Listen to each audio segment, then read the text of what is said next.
Puspita Raja Herbal, salam sehat alami. Baik, halo, assalamualaikum warahmatullahi wabarakatuh. 97.8 FM EM, saya Puspita Raja Herbal. Dengan herbal membangun negeri. Salam sehat alami dari formulator dan juga motivator herbal kita, Bang HS, yang selalu menemukan inovasi-inovasi dalam pengobatan herbal. Tentunya inovasi ini ditujukan bagaimana menyelamatkan nyawa, menyelamatkan banyak manusia untuk sembuh dengan herbal, sembuh dengan cara yang aman. Nah, seperti malam kali ini juga di gelaran beres bedah resep Hasan Sabila seperti biasa. Nanti Bang AS akan membahas satu bahasan, satu penyakit, dan bagaimana bukan hanya bahas penyakit aja, tapi juga memberikan solusi terbaik bagaimana sih menyembuhkan penyakit tersebut. Nah, kira-kira apa sih yang akan beliau bedah resep herbal untuk malam kali ini? Kita sapa dulu dong Bang AS yang sudah hadir di studio beliau. Halo, selamat malam Bang HS. Selamat malam juga Mia, selamat malam juga kepada fan Hasan Sabila dimanapun Anda berada, terutama mereka yang nyimak di Medan gitu. Wah, karena ini malam kali lagi disimak ya dari Medan ya. Kayaknya gitu ya. Bang AS, di tengah euforia sekarang ini kan lagi Piala Dunia nih Bang AS ya. Betul. Tapi ternyata untuk Piala Dunia malah dimatikan dulu nih. Kayaknya lebih konsen mau dengerin resep herbalnya Bang AS dulu nih ya. Nah betul Nah, ya. padahal Salah satu pemainnya sebenarnya kan saya, tapi saya lebih berat ke talkshow-nya gitu. Bang AS, kalau kita semuanya pastinya tetap jagoin Bang AS dong. Karena kalau kita jagoin Bang AS berarti kita akan mendapatkan ilmu-ilmu, akan mendapatkan resep-resep baru, inovasi-inovasi baru yang selalu akan dikupas, selalu akan diberikan kepada kita semuanya gitu ya Bang AS ya. Sekarang kita berbicara tentang sepak bola kan Mia ya. Berbicara tentang sepak bola, kalau tidak ada formulator berarti sepak bola tidak ada kan gitu. Contohnya sepak bola misalnya cedera pada sendinya yang menyembuhkan kan formulator. Benar. Kan gitu ya, Mia ya. Kemudian dia terjadi saraf kejepit yang menyembuhkan juga formulator. Jadi adanya formulator berarti tumbuhlah sepak bola. Jadi jangan diabaikan dulu formulator gitu. Berarti memang sekarang bolanya dimatiin, kita dengerin beres dulu ya. Nah, itu cocok itu ya. Benar sekali. Yeah. Itu dia menjadi walaupun Piala Dunia adanya 4 tahun sekali, tapi beres ini adanya seminggu sekali pun tetap yang dinantikan beres Bang AS. Nah, bukan bola lagi yang mau kita bahas malam kali ini, tapi ada satu penyakit yang menjadi penyakit yang juga Penyakit apa itu Mia? asma. Oh, asma. Gitu jadi ya. cara menyembuhkan asma. Nanti Bang Ais mau bahas bola atau mau bahas asma nih, mentang-mentang Piala Dunia kan beda lagi. Nah, betul. Nah, Bang Jadi Ais, gini, kalau kita berbicara tentang sepak bola, maka bagi pemain bola tidak ada yang berpenyakit asma kan? Kalau dia punya penyakit asma pasti tidak boleh main bola. Tidak lolos pasti. Ya, kan gitu. Berarti asma sangat penting sekali didengarkan. Karena penyembuhannya pun sebenarnya sangat sederhana penyembuhannya. Baik. Tapi kadang orang bingung, penyakit asma kok jadi lama sekali sampai bertahun-tahun dari kecil hingga dewasa. Bahkan nanti kalau anaknya asma juga bisa katanya keturunan gitu kan. Padahal ini tidak. Oke. Asma tidak tergolong sebagai genetik. Oh, tidak semua genetik ya. Nah, inilah yang akan kita bicarakan nanti, Mia. Baik, kalau kita ngomongin penyakit asma, memang kadang-kadang gejala-gejala umum yang dirasakan itu ya seperti yang umum terjadi adalah sesak nafas, kemudian bunyi kalau tidur dan lain sebagainya. Nah, apakah itu nanti termasuk gejala-gejalanya atau tidak? Dan sebetulnya asma itu penyakit apa? Apakah sama dengan penyakit sesak nafas yang lain? Sekarang adalah tentang penyembuhan asma. Kita berbicara tentang asma. Kalau asma tuh kadang orang bingung, kadang merasa badan tuh panas kan dia, badannya, sesek napasnya. Sesak nafas, gitu. Oke, itu adalah salah satu gejala dari asma. Betul. Nah, sebetulnya asma itu sendiri batuk gitu kan. Itu betul. Asma itu sendiri apa? Dan apakah asma itu benar, misalkan dari kecil sampai dewasa itu bisa nggak sembuh atau bisa sembuh, penyakit menularkah atau seperti apa? Nah, ini sembuh ini. Akan dibahas oleh Bang AS pada malam kali ini, yaitu tentang asma. Seperti apa? Silahkan Bang AS. Baik, kepada semua fan Hasan Sabila sedulur MC, kita akan berbicara tentang penyakit Bagaimana penyakit itu bisa kita sembuhkan? Banyaknya tentang pengertian sakit asma, bahwa sakit asma itu tidak saja orang begitu minum obat dalam 1 jam 2 jam sembuh, terus nanti kambuh lagi dalam 1 hari 2 hari, minum lagi obat sembuh, kambuh lagi selama 20 tahun, selama 30 tahun, bahkan seumur hidup. Ya. Sebenarnya penyakit asma ini mudah sekali disembuhkan. Dan saya tidak bingung di dalam menyembuhkan penyakit asma. Kenapa harus bertahun-tahun, itu yang saya heran. Makanya kita belajar ya Bapak Ibu ya. Di sini saya ngasih judul cara penyembuhan penyakit asma. Artinya kalau saya memberikan judul konten saya cara, berarti saya memberikan kepada Ibu untuk memberikan pelajaran. Bagaimana pelajaran ini supaya bisa diterima oleh Ibu, Bapak, dan saudara-saudara saya, ya, agar kita bisa memahami, oh penyakit asma itu bukan keturunan. Saya takutnya begini Bapak Ibu, Ibu punya penyakit asma, terus punya anak gadis, kemudian sudah mau dilamar, tahulah kalau Ibu penderita asma, mundurlah dia, oh turunannya asma. Akhirnya keputusan keluarga mereka, udah kamu jangan sampai sana, masih banyak pilihan lain. Wong itu punya turunan asma, nanti anak kamu juga akan asma. Ternyata asma itu bukan genetik. Ini yang akan saya jelaskan Ibu. Dengarkanlah kepada, selama ini kita mungkin dapat pengertian yang salah Bu ya. Kebetulan Ibu ya, kebetulan penderita asma itu adalah seorang wanita. Kemudian anaknya sejak kecil, katakanlah 5 tahun, asma juga. Sehingga orang akan berkesimpulan turunnya dari ibu ke anak sama-sama asma, kemudian adiknya juga punya asma. Apakah ini gen? Tidak. Ini kesalahan sejak dia hamil. Bagaimana saya untuk menerangkan? Ikuti terus saya. Ibu nanti akan jelas. Baik Ibu, ya. Wah, kita skip dulu, kita hapus dulu pengertian tentang bagaimana kita mengerti bahwa penyakit asma bukan keturunan. Dah, hapus dulu di dalam pikiran kita, di dalam memori kita bahwa pengertian asma bukan keturunan, ya. Itu adalah sugesti yang diberikan oleh orang-orang yang tidak bertanggung jawab. Teorinya nggak masuk, penelitiannya nggak masuk.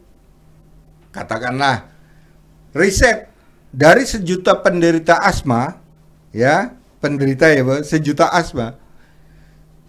Kemudian yang mempunyai garis keturunan asma misalnya hanya 100.000, berarti gagal risetnya.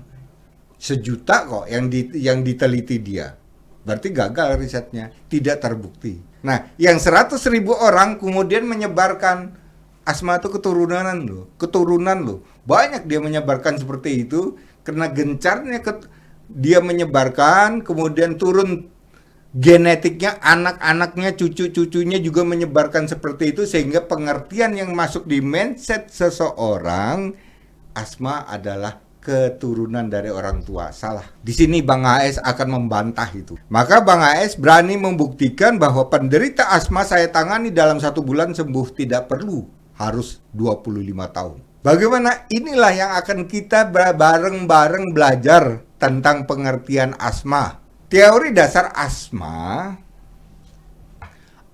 adalah, ini definisi Bu ya, pengertian asma.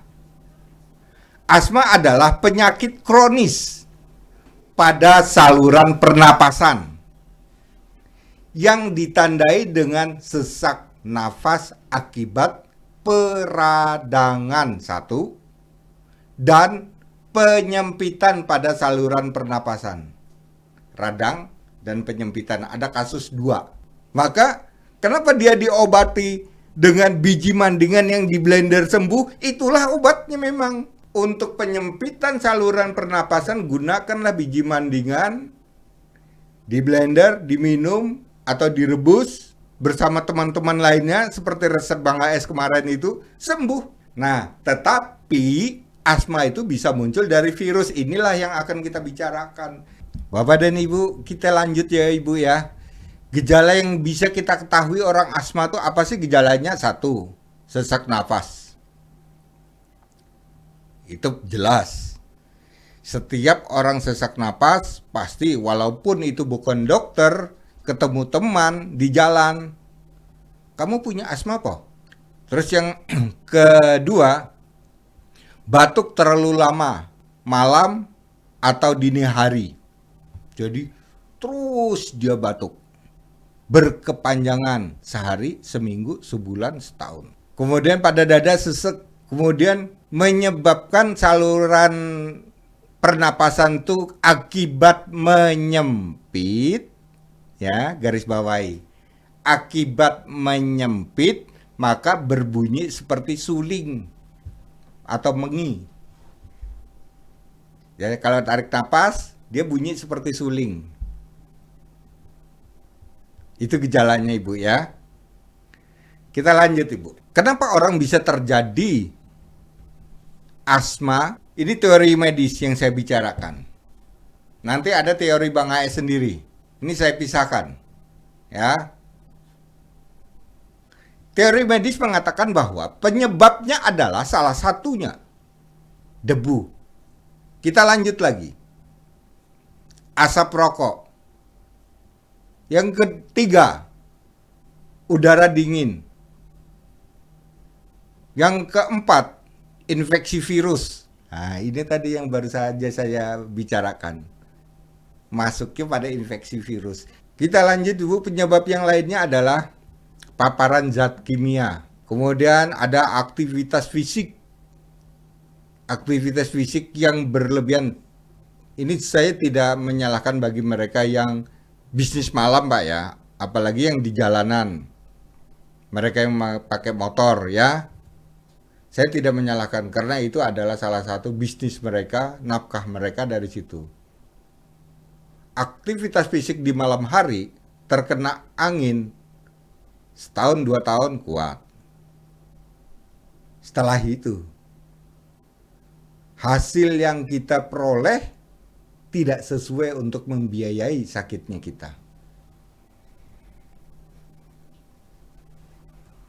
Ya, kita lanjut. Ada infeksi paru dan saluran napas pada bagian atas. Infeksi paru bisa terjadi, infeksi itu didasari seseorang itu ada kolesterol tinggi. Didasari seseorang itu peminum alkohol. Bisa terjadi infeksi paru. Atau banyaknya menggunakan minuman-minuman yang pakai pengawet. Penyebab asma yang lainnya adalah alergi makanan. Dengan makanan, setiap makanan ini, saya kok jadi sesek ya Pak ya napasnya. Saya ganti ini kok tetap sesek ya, alergi makanan. Terus yang sangat kecil kemungkinannya, tapi ada di antaranya adalah emosi berlebihan. Dengan emosi berlebihan, terus kemudian dia sesek. Tapi kecil kemungkinannya. Melihat dari teori medis, tidak menyantumkan tentang genetik. Kemudian hasil dari Bang AS untuk mensurvei semua penyakit asma, sehingga menyimpulkan penyakit asma bukan merupakan penyakit keturunan dari orang tua atau genetik. Akan tetapi disebabkan oleh, nah ini hasil Bang AS. Mari Bapak simak baik-baik, perhatikan baik-baik. Bang AS menyatakan di dalam penyakit asma bukan keturunan dengan dasar satu, ada kelainan pada tulang torak. Tulang torak itu tulang dari belakang geger sampai ke dada, sampai ke paru, ini adalah tulang torak namanya Bu. Kelainan itu dari mana? Bisa aja dari kecil, karena kurang kalsium, karena kurang protein, karena kurang vitamin tulang, vitamin B12 misalnya. Kelainan bisa terjadi dari kecil. Terus kemudian HB rendah. Jadi seseorang memiliki HB rendah. Setiap orang yang HB rendah, lemes, tidak berdaya, keringat dingin, dan sesek. Apakah penyakit ini disebut asma? Kemudian imunitas rendah, imunitas tubuh rendah. kekebalan tubuh rendah. Ada penyakit, kena. Orang pilek, kena. Ada virus masuk, kena. Bakteri, masuk. Tidak ada kekebalan tubuh. Kenapa? Kita lihat. Kenapa tidak ada kekebalan tubuh? Berarti ada organ yang tidak memproduksi sel darah merah dan sel darah putih seimbang. Itu organnya di mana? Sumsum tulang belakang. Kita lihat dulu. Ada apa di sumsum tulang belakang? Pernahkah kita terjatuh? Pernahkah kita bermasalah pada tulang punggung? Kita lihat dulu. Kalau itu ada baru kita perbaiki. Berarti kita tidak akan menyentuh paru. Yang kita sentuh adalah penyebab daripada orang itu sesak. Penyebabnya apa? HB rendah, perbaiki HB-nya. Imunnya rendah, berarti perbaiki pada tulang belakangnya. Itulah yang ditemukan oleh Bang AS. Kemudian kita lanjut lagi, pola makan yang salah di saat hamil. Ini loh Bu, banyak orang hamil hobi dengan minum es terus, minum soda terus, ya, makanan-makanan dingin di saat hamil. Itu adalah pola makan yang salah. Begitu bayi itu lahir sudah membawa penyakit. Apakah ini disebut genetik? Tidak, Ibu. Tidak genetik. Kesalahan daripada orang tua di saat hamil. Contoh lagi, di saat hamil merasa panas, dia tidur di bawah pakai kipas angin. Yang salah siapa, Ibu? Orang tua kan? Anak lahir sudah membawa penyakit, kan kasihan, Bu. Kesalahan orang tua. Jadi dia punya beban penyakit. Ini kan bukan genetik, Ibu. Bisa jadi si orang tua ini sehat, tidak penderita asma. Keluarnya si bayi dalam 2 tahun muncul penyakit asmanya. Sehingga orang tua akan bertanya, ini keturunan siapa ya? Diurut-urut ke sampai simbah. Sampai urutan simbah yang ke-10. Diingat-ingat. Digatuk-gatuk biasanya orang Jawa kan suka gatuk-gatuk Bu ya. Oh ya bener, berarti sekom Mbah Firman gitu. Wah, kasihan Firmannya dong Bu. Digatuk-gatuk ke orang Jawa. Menghubung-hubungkan. Ini tidak bisa dijadikan pedoman. Baik, kita akan masuk bagaimana kita akan memperbaiki penyakit asma. Maka subkonten judul saya di sini berbunyi cara penyembuhan penyakit asma. Jadi kalau memang Bapak dan Ibu bukan penderita asma, minimal Ibu sudah punya ilmunya. Jangan-jangan nanti cucu Ibu mengalami. Tapi Ibu sudah ada catatan, ya. Atau tetangga Ibu yang membutuhkan. Maka banyaklah orang yang menyebarkan tentang teori Bang HS, banyak pula orang yang sembuh.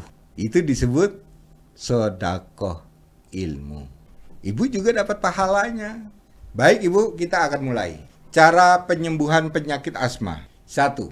Memperbanyak konsumsi sayuran hijau daun. Nah inilah yang saya katakan tadi. Asma bisa terbentuk dari HB rendah. Yang ini jangan kaget kalau datang ke Bang AS. Bang, saya kan asma Bang, kok dikasih jus HB sih? Itulah Ibu teorinya. Jadi Ibu harus paham ya.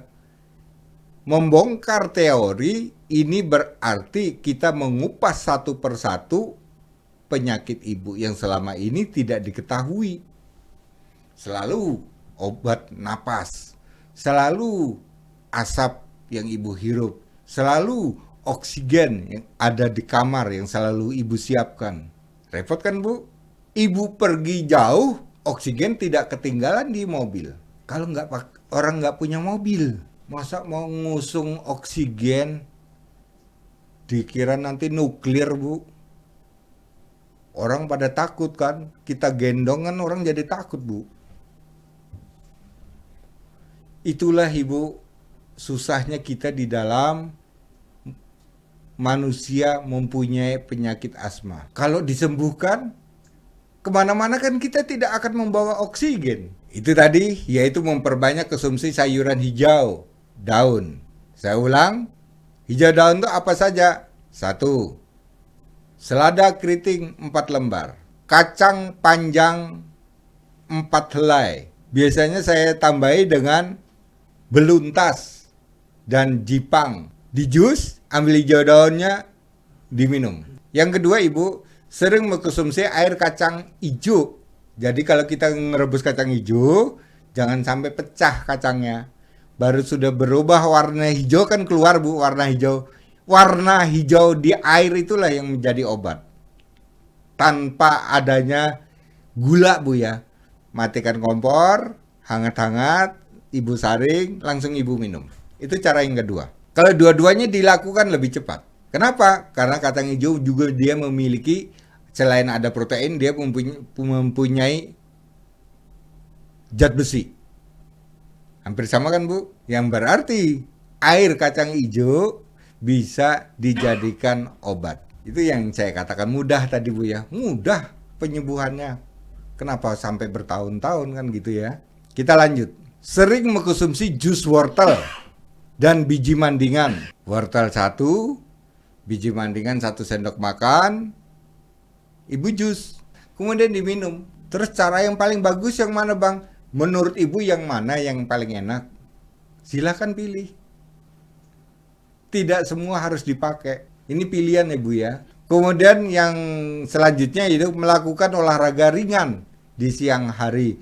Ringan itu jalan-jalan ringan. Tidak harus Ibu berlari, tidak harus Ibu bersepeda, tidak harus Ibu angkat junjung berat, tidak. Ringan, Bu ya. Olahraga ringan di siang hari. Nah, kalau ini bisa Ibu lakukan misalnya pagi bangun tidur air kacang hijau. Terus jalan-jalan di siang hari. Habis dari siang hari, kemudian Ibu sampai rumah, duduk di dalam 30 menit, 1 jam, baru Ibu jus wortel dan biji mandingan, monggo. Atau yang jus hijau daun tadi.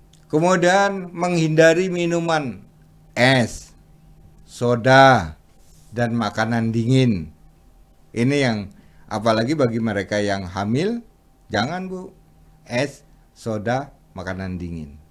Nanti kasihan bayinya. Ya, itu yang menjadi peringatan dari saya untuk ibu yang sedang hamil terutama. Kemudian selanjutnya yaitu memperbanyak asupan ikan laut. Ikan laut yang saya anjurkan adalah ikan patin, Bu. Ikan patin dikukus, dimakan bersama nasi. Kenapa? Karena hampir senyawa yang ada di ikan patin itu bagus untuk yang bermasalah pada tulang torak, tulang punggung yang bertugas menjaga dan melindungi jantung dan paru. Itu namanya torak. Baik, kita lanjut Ibu ya. Di akhir penyampaian atau materi saya atau di akhir pelajaran saya biasanya memberikan resep herbal untuk penderita asma. Biji mandingan 1 sendok makan dikeprek, direbus, masukkan di dalam panci. Siapkan dulu Ibu ya. Biji randu muda dikeprek juga, hancurkan, masukkan di dalam panci. Biji kedelai hitam 1 sendok makan juga, hancurkan, masukkan juga ke dalam panci. Setelah itu, jika Ibu mau menyatukan dengan ikan patin tadi, ikan patin itu ambil 1 iris. Masukkanlah ikan patin itu setelah bersih, Ibu rebus bersama, ya. Maka ikan patin di dalam kita merebus tadi, dia akan mengeluarkan vitamin atau nutrisi atau obat yang keluar di air. Airnya itu kita minum menjadi obat bersama biji-bijian tadi. 1 iris ikan patin, ya secukupnya ya, tidak harus satu ekor ikan patin, tidak, 1 iris saja. Ibu masukkan. Setelah nanti dari 4 gelas air, sisakan 2. Yang 2 itu Ibu bisa minum pagi dan sore hari. Disinilah Bapak dan Ibu, resep yang sudah saya berikan Jika Bapak merasa lebih nyaman, di dalam 1 minggu, hentikan. Kok saya lebih tidak pernah lagi ya kambuh asmanya? Hentikan. Kemudian Bapak lihat, seminggu kemudian tidak kambuh, sebulan kemudian tidak kambuh, 2 bulan, 3 bulan, 4 bulan, 1 tahun tidak kambuh, ya sudah. Resep ini Bapak simpan. Di saat nanti ada yang membutuhkan lagi. Baik. Ya. Produk Bang AS di sini adalah G1000. Itu ya Bapak dan Ibu, resep yang bisa saya sumbangkan kepada saudara Bang AS, kepada fan Hasan Sabilah. Dari saya, dari Bang AS, mengucapkan terima kasih pada saudara-saudaranya, dan saya ucapkan salam sehat alami. Terima kasih. Oke, baik, seluruh MC. Wow, kita sudah mendapatkan satu resep bagaimana mengobati atau menyembuhkan sakit asma ya. Yaitu resepnya tadi ada biji mandingan 1 sendok makan, biji randu muda 1 sendok makan, kemudian biji kedelai hitam 1 sendok makan, dan ditambah ikan patin 1 iris kecil ya, tidak perlu yang besar, cukup 1 iris saja. Ini direbus dengan air 4 gelas, cacikan 2 gelas, diminum pagi dan sore. Untuk produk jadi dari Bang HS ini sudah dimasukkan ke dalam G1000 ya Bang HS ya. Jadi sudah masuk ke dalam G1000. Sangat mudah, dan ini bisa kita dapatkan juga ini bahan-bahannya ini tidak terlalu sulit, karena ikan patin ini juga ada gitu di pasar, di warung gitu, sering ada gitu ya. Jadi ikan patin tuh nggak sesusah yang dulu Bang Es. Kalau sekarang karena banyak penggemar ikan patin gitu ya, jadi ternyata ikan patin itu sudah banyak yang membudidayakan. Jadi di warung-warung pun kadang-kadang sekarang sudah ada ikan patin mentah tuh sudah dijual. Terima kasih, dan akhirnya Mia Kayu Manis juga mengucapkan matur nuwun untuk kebersamaan panjenengan. Salam sehat alami bersama formulator dan juga motivator herbal kita Bang HS yang semakin mendunia. Bila taufik wal hidayah. Wassalamualaikum warahmatullahi wabarakatuh. Puspita Raja Herbal, kami tidak kemana-mana, tapi ada di mana-mana.